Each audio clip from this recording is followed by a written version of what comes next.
સર્વે હરિભક્તોને મારા જાજા કરીને જય શ્રી સ્વામિનારાયણ। અગાઉના વિડીયોમાં આપણે સર્વે શિક્ષાપત્રી ભાષ્યમાંથી શિક્ષાપત્રી શ્લોક નંબર 31 અને 32નું શ્રવણ કર્યું હતું, જેમાં આપણે સાંભળ્યું હતું કે કેવી દવા ન ખાવી, અજાણ્યા વેદની આપેલી દવા શા માટે ન ખાવી, કયા સ્થાનોમાં મળમૂત્રો ન કરવા, લોક નિષેધ કોને કહેવાય, શાસ્ત્ર નિષેધ કોને કહેવાય, ઉજ્જર દેવાલયમાં શા માટે મળમૂત્ર ન કરવા, નદી તળાવ કાંઠે મળમૂત્ર કરવાથી કેવું પરિણામ આવે, વૃક્ષ નીચે મળમૂત્ર ન કરવા, ઊભા ઊભા મળમૂત્ર ન કરવા, ગંદકી કરવી એ પાપ છે। હવે આજના વિડીયોમાં આપણે સર્વે શિક્ષાપત્રી ભાષ્યમાંથી શિક્ષાપત્રી શ્લોક નંબર 33નું શ્રવણ કરીશું। શ્લોક નંબર 33। અદ્વારેણ ન નિર્ગમ્યમ પ્રવેષ્ટવ્યમ ન તેન ચ સ્થાને સ્વામી કે વાસઃ કાર્યો પૃષ્ઠવા ન તત્પતિમ। અને ચોર માર્ગે કરીને પેસવું નહીં અને નિસરવું નહીં, અને જે સ્થાનક ધણિયાતું હોય તે સ્થાનકને વિશે તેના ધણીને પૂછ્યા વિના ઉતારું ન કરવો। શિક્ષાપત્રીમાં એક બાબત ઉપર ખ્યાલ રખાયો છે। જિંદગીના તમામ પાસા સ્વામિનારાયણ ભગવાને લક્ષ્યમાં લીધા છે। હવે તમારા ઘરની સલામતી માટેની એક આજ્ઞા આવે છે। તમારું પોતાનું જ મકાન હોય, તમારી પોતાની જ વાડી હોય, તમારું પોતાનું જ કારખાનું હોય, તમારી પોતાની જ પેઢી કે પછી દુકાન હોય, એમાં જે આવવા જવાનો દરવાજો હોય એ દરવાજાનો જ ઉપયોગ કરવો। દિવાલ કૂદીને તમે તમારા મકાનમાં જઈ શકતા હો, અથવા એવી કોઈ બારી હોય કે જેમાં તમે તમારા મકાનમાં, દુકાનમાં, કારખાનામાં પ્રવેશી શકતા હો, તો તેવી રીતે ગુપ્ત બારી, દિવાલ કૂદીને તમારા ઘરમાં પ્રવેશ કરશો નહીં। તમે પોતે ઘરના માલિક હો, તમને કોઈ ના પાડી શકવાનું નથી, પરંતુ એ અદ્વાર કહેવાય, એ ગુપ્ત દ્વાર કહેવાય છે। ત્યાંથી જો અવર જવર કરશો તો ક્યારેક વિપત્તિ આવી પડશે। જેમ કે રાતનો સમય છે, બાજુના મિત્રના ઘરમાં તમે બેઠા છો, વાતોમાં તમને મોડું થયું છે, એટલે નીચે જઈ તમારા મકાનનો દરવાજો ખોલીને જવામાં આળસ થાય છે।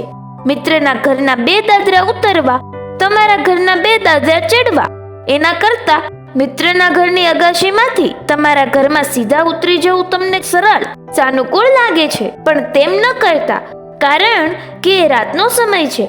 તમે કૂદીને જાઓ, બાજુમાં કોઈ ચોર બેઠો હોય, એને ખબર પડે કે આ મકાનમાં અહીંથી ઉતરાય છે ખરું, તરત જ એ નોંધી લે કે આ બારીથી આ બંગલામાં ઉતરાય છે, અંદર જવાય છે। એક તો એ રીતે સલામતીની દ્રષ્ટિએ અદ્વારથી આવજાવ ન કરવી, બીજું ક્યારેક બાજુના ઘરમાં ચોરી થઈ, કોઈ વસ્તુ ઉપડી ગઈ, તમે ચોરી કરી જ નથી, પણ તમારા પડોશીને તમારા ઉપર શંકા ચોક્કસ જાય, કારણ કે નીચેથી ચોરી થઈ નથી, નીચે તો તાળું બંધ જ છે, 2 દહાડા બહાર ગામ ગયા, ઉપરથી આ વસ્તુ ઉપડી ગઈ, આ ભાઈ જ લઈ ગયેલો, જો કહીએ તો સંબંધ બગડે, બોલે નહીં, પણ તમારા ઉપર એને શંકા પેસી જાય કે તમે જ ચોર છો। આવી કોઈ શંકાના ભોગ થવું ન પડે, તમારા પોતાના ઘરની સલામતી કાયમ માટે જળવાઈ રહે, એ માટે મુખ્ય પ્રવેશ દ્વાર જે હોય એનો જ ઉપયોગ કરવો, પણ અદ્વાર એટલે કે ગુપ્ત એવી બારી, કઠેડો કૂદીને જવાતું હોય તો પણ સામાન્ય સંજોગોમાં એ માર્ગનો ઉપયોગ કરવો નહીં। કોઈ મુશ્કેલી હોય, કોઈ આપતકાળ હોય, ત્યારે એવા માર્ગનો ઉપયોગ કરવામાં દોષ નહીં, પણ કાયમ માટે એવા અદ્વારનો ઉપયોગ કરવો નહીં। માલિકીની જગ્યામાં પૂછ્યા સિવાય ઉતારો પણ કરવો નહીં। યાત્રામાં ગયા હો, પ્રવાસમાં હો, ત્યારે માલિકને, વ્યવસ્થાપકને પૂછ્યા વિના એમને એમ ધર્મશાળામાં ઉતારો ન કરવો। કોઈ ધર્મશાળા ખુલ્લી હોય, એનો વ્યવસ્થાપક, મેનેજર જો કોઈ બેઠો હોય તો આપણે રૂમમાં તો મૂકી દઈએ, પછી એને મળી લઈશું, પણ જો પેલો માણસ સજ્જન ન હોય તો તમારું અપમાન પણ કરી નાખે। કેમ ભાઈ, શું છે આ બધું, કોને પૂછીને આ બધું મૂક્યું, આમાં 2 થાળી પડી હતી, એક લોટો પડ્યો હતો, એ ક્યાં ગયું? તમે કહેશો કે અમે તો કાંઈ લીધું નથી, તો પછી જાય ક્યાં? આ બારીમાં મારું પાકીટ પડ્યું હતું, એમાં 65 રૂપિયા હતા, એ ક્યાં ગયું? ભાઈ, અમે તો નથી લીધું, તમે નહીં તો તમારી સાથેના કોઈ કે લીધું હશે, તરત જ તમારા ઉપર એ રીતે શંકા કરશે। એટલે જ સ્વામિનારાયણ ભગવાન કહે છે, સ્વામી કે વાસ. જેનો કોઈ માલિક હોય, જેનો કોઈ વ્યવસ્થાપક હોય, એવા મકાનમાં, એવા બગીચામાં, એવી વાડીમાં પણ પૂછ્યા સિવાય ઉતારો કરશો નહીં. કોઈના ઘરમાં પૂછ્યા સિવાય પ્રવેશ કરશો નહીં. આ ગૃહસ્થો માટે એક વિવેક છે. એટલા માટે તો અત્યારે સગવડો બહુ સારી છે. શહેરોમાં લગભગ દરેકના ઘરને બારણે કોલબેલ લગાડેલો જ હોય છે. જરા ખખડાવીને જ અંદર જવું, કારણ કે કોઈ જમવા બેઠા હોય, કોઈ વાતચીતમાં હોય અને આપણે વગર પૂછીએ અંદર જઈને ઊભા રહીએ, એ પૂરો અવિવેક છે. કોઈ પણ ગૃહસ્થના ઘરમાં અવાજ કર્યા સિવાય પ્રવેશ ન કરવો, એટલે એને પૂછ્યા સિવાય કેમ છો ફલાણા ભાઈ, આવું કે ઓહો આવો આવો, તરત જ અંદરથી કેવો સરસ આવકાર મળે. અને એ જો ખાતા હોય, પૈસા ગણતા હોય કે પછી ઝઘડતા હોય અને માથે જઈને આપણે ઊભા રહીએ તો એનું મોઢું બગડી જાય. કારણ કે ગૃહસ્થનું ઘર છે, ત્યાં 14 વિદ્યાઓ દરરોજ અમલમાં મુકાતી હોય.